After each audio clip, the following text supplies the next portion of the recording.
Angel broking में अपना free demat account खोलने के लिए डिस्क्रिप्शन में दिए गए लिंक पे अभी क्लिक करें और अपना फ्री डीमैट अकाउंट आज ही ओपन करें।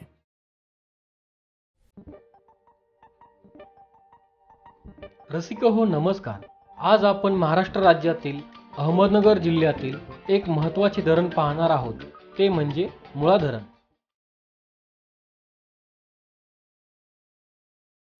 या धरणाला ज्ञानेश्वर सागर धरण असेही म्हणतात।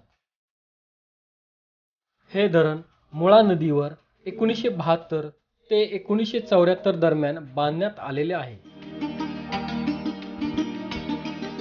हे धरण राहुरी या तालुक्याच्या ठिकाणापासून साधारण 10 किलोमीटर तसेच अहमदनगर शहरापासून 38 किलोमीटर अंतरावर आहे। मुळा धरणाची उंची 48.17 मीटर म्हणजेच 158 फूट आहे। या धरणाची लांबी 2856 मीटर म्हणजेच 9370 फूट आहे।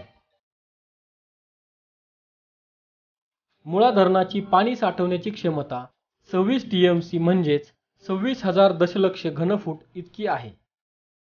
मुळा धरणाच्या पाण्याचा उपयोग शेतीसाठी होतो, तसेच नगर शहराला पाणी पुरवठा करण्यासाठी आणि आजूबाजूच्या गावांना देखील पाणी पुरवठा करण्यासाठी या धरणाच्या पाण्याचा उपयोग केला जातो।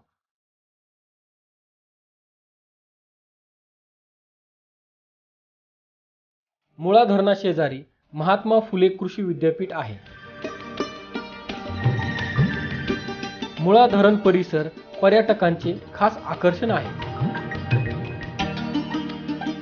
मुळा धरणातून 2 कालवे जातात, डावा कालवा आणि उजवा कालवा।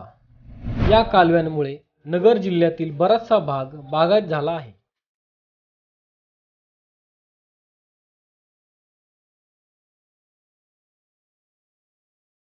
हा व्हिडिओ जर आपणास आवडला असेल तर लाईक करा, शेअर करा आणि जर आपण आमच्या चॅनलला सबस्क्राईब केले नसेल तर नक्की सबस्क्राईब करा। या चॅनलवरती किल्ल्यांचे, मंदिरांचे आणि जनरल नॉलेजचे भरपूर व्हिडिओ आहे। ते पाहण्यासाठी डिस्क्रिप्शन मधील लिंकवर नक्की पहा। धन्यवाद।